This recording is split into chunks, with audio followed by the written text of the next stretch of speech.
আসন সমঝোতা নিয়ে বিরোধ চলছেই ১১ দলীয় জোটে। চরম অনিশ্চয়তায় পড়েছে জামায়াতের নেতৃত্বাধীন রাজনৈতিক জোটটিতে। দীর্ঘ আলোচনা ও একাধিক বৈঠকের পরও চূড়ান্ত সমঝোতায় পৌঁছাতে না পারায় জোট ভাঙনের মুখে পড়তে পারে বলে সংশ্লিষ্ট সূত্রে জানা গেছে। বিশেষ করে চরমনাই পীরের নেতৃত্বাধীন ইসলামী আন্দোলন বাংলাদেশ এবং মাওলানা মামুনুল হকের বাংলাদেশ খেলাফত মজলিসের কঠোর অবস্থানের কারণে জামায়াতে ইসলামী এখন চরম বিপাকে রয়েছে। সংশ্লিষ্টরা বলছেন, জোটে অচলাবস্থার পেছনে প্রাথমিকভাবে ৩টি কারণ চিহ্নিত করা হচ্ছে। প্রথমত, ইসলামী আন্দোলন বাংলাদেশের অতিরিক্ত আসন দাবি। দলটির নেতৃত্বের দাবি, দেশব্যাপী তাদের শক্তিশালী ভোট ব্যাংক রয়েছে। এ কারণে তারা জামায়াতের প্রস্তাবিত ৪০ আসনের বাইরে আরও বেশি আসন চান।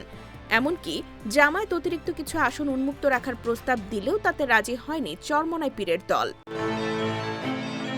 দ্বিতীয়ত, বাংলাদেশ খেলাফত মজলিসের উচ্চাকাঙ্ক্ষা। মাওলানা মামুনুল হকের নেতৃত্বাধীন দলটি বাস্তব অবস্থানের তুলনায় বেশি আসন দাবি করছে। ফলে তাদের সঙ্গেও জামায়াতের চূড়ান্ত সমঝোতা হয়নি। শেষ পর্যন্ত এই দুই দল আলাদা নির্বাচন করার প্রস্তুতি নিতে পারে বলেও আলোচনা চলছে। সেক্ষেত্রে তাদের থাকা না থাকার পুরো বিষয়টি চরমনাইয়ের উপর নির্ভর করছে বলে জানা গেছে। তৃতীয়ত, জোটে নতুন দল যুক্ত হওয়ার পর শক্তির ভারসাম্য বদলে যাওয়া। জামায়াতের নেতৃত্বাধীন ৮ দলীয় ইসলামী জোটে জাতীয় নাগরিক পার্টি, এনসিপি, এলডিপি ও এবি পার্টি যুক্ত হয়ে ১১ দলীয় জোট গঠিত হলে ইসলামী দলগুলোর মধ্যে অস্বস্তি বাড়ে।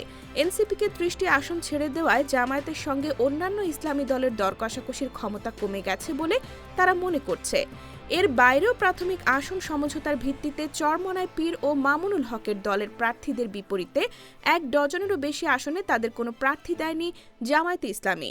সেক্ষেত্রে সমঝোতা না হলে ওই আসনগুলো কিভাবে প্রার্থী সমন্বয় করবে জামায়াত, এ বিষয়টিও দলটিকে ভাবাচ্ছে। জামায়াতের সূত্রে জানা গেছে, এনসিপিকে ৩০টি আসন দেওয়ার বিষয়টি চূড়ান্ত হয়েছে। পাশাপাশি শেষ মুহূর্তের আলোচনায় বাংলাদেশ খেলাফত মজলিসকে ১৫টির বেশি, খেলাফত আন্দোলনকে ১০টি, এলডিপিকে ৭টি, এবি পার্টিকে ৩টি এবং বাংলাদেশ ডেভেলপমেন্ট পার্টিকে ২টি আসন দেওয়ার সিদ্ধান্ত নেওয়া হয়। তবে জাকপা, নেজামে ইসলাম পার্টি ও খেলাফত আন্দোলনের আসন নিয়ে এখনো অনিশ্চয়তা রয়েছে।